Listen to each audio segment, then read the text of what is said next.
natin dahil summer ngayon. Oh, Anong pinaka-unforgettable na summer mo sa buong buhay mo?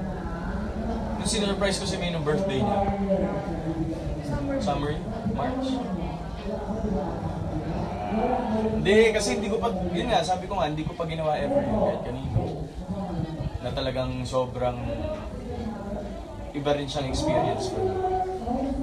Eh ano, na-enjoy mo na ginawa yun ni May nung araw na yun? Kasi di ba buong day yun? Buong Hindi day. yung pumunta kami sa gitna ng dagat na kaming dalawa lang, nag-jet ski kami, tapos nag-parasail kami, nagpunta kami ng Boca Beach, nagtinda kami ng seashell, nagtinda kami ng lechon manok, yung mga ganun.